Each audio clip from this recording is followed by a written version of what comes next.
We know practicing is good for us, and we want to do more, a lot more, because we want to get better, a lot better. But the way we go about it does not seem to work most of the time, does it? The few of us that can do it seem very talented. The desire is there for the rest of us, but how do we make up for not having that magical gift of dedication? Here are a couple of examples. A college music student in the summer right before fall semester thinks, I'm going to practice 2, 4, a bajillion, whatever, hours a day until my recital in April. What usually happens? A day or two or week of that, and it feels like climbing Everest because we've never done it before.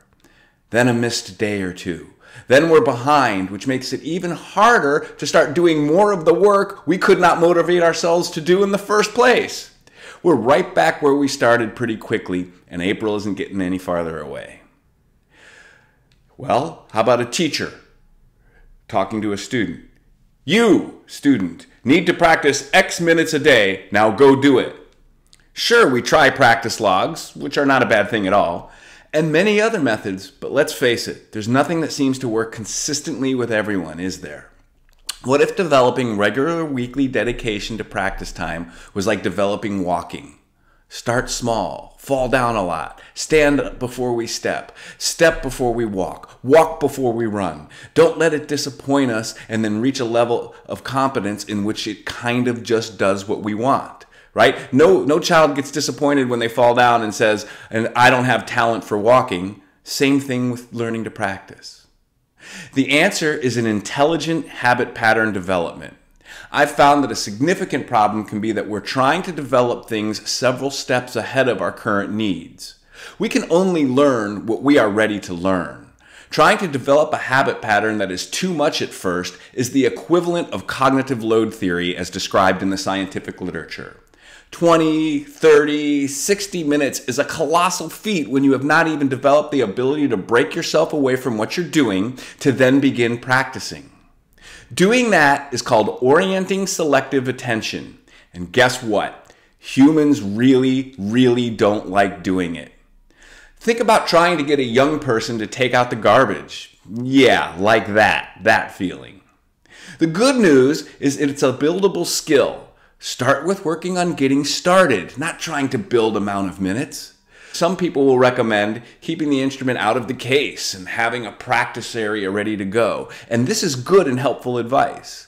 However, it rarely has a significant long-term impact on getting started that strengthening selective attention at the moment one needs to change tasks does.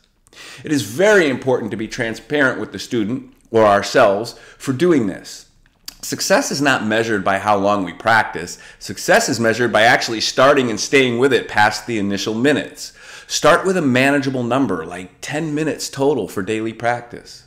This will not feel like success, as it will look and feel a lot like the slacker version of practicing, especially if we are learning to really focus for the first time. Make sure we know exactly what to do during those minutes. Learn to focus very hard on one thing in technique or phrasing or whatever, and work that for several minutes, then do 1 or 2 more with that exact focus. The amount of music we work on does not matter. Just learn what to look for and what to correct. If we don't know, ask. We will notice all kinds of mistakes and problems, and it will be frustrating. What we are working on here is orienting selective attention. And if we do this, no matter how our feelings may want us to assess it, we are doing excellent work. No joke. After 1 week of these very small focused sessions, at the lesson or in rehearsal, the student will notice a slight difference in their technique. It will be a little stronger. Certain things that were harder will now seem easier. There's nothing quite like this to fuel a little motivation and self-esteem. They earned it. It's not a phony first place trophy. If you notice it, point it out and help them to acknowledge that they earned that through their work. And mention that if they like that, wait until they see what happens if they keep it up. Of course, this is borne out in Dweck's research on mindset. After the second week, it gets even better. See what's happening here? Getting started is like tying one's shoes. No big deal. They just do it. And practice is seen as rewarding. And guess what is happening to the strength of their technical ability at the same time? Yep.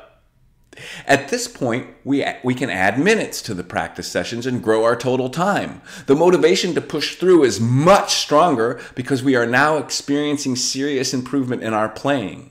That feels good, really good. And if we want more, this is how we get it. Teachers can now start to cash in on some of that self-efficacy capital with the student. They've proven to themselves, they've got the psychic energy to do it, so there's really no good reason not to, and the results feel awesome. Motivation shifts from external locus of control, outside motivation set up by the teacher, to internal locus of control, intrinsic motivation built by participating in and experiencing the benefits of said motivation. And we have created an autotelic learner. That's the holy grail in any teaching. By the way, do you know how well this student is playing at this point? And we've just gotten started. Yeah. The recital is still in April. Where would we rather be in week 6? Ready to give up, or having built a satisfying and productive regular practice routine through small and growing sessions? What is a few weeks of ramping up practice going to hurt if we can establish months and years of future practice? I'm Greg Goodhart, the Learning Coach, and you've got all the talent you need. So why not enjoy it by learning how to learn?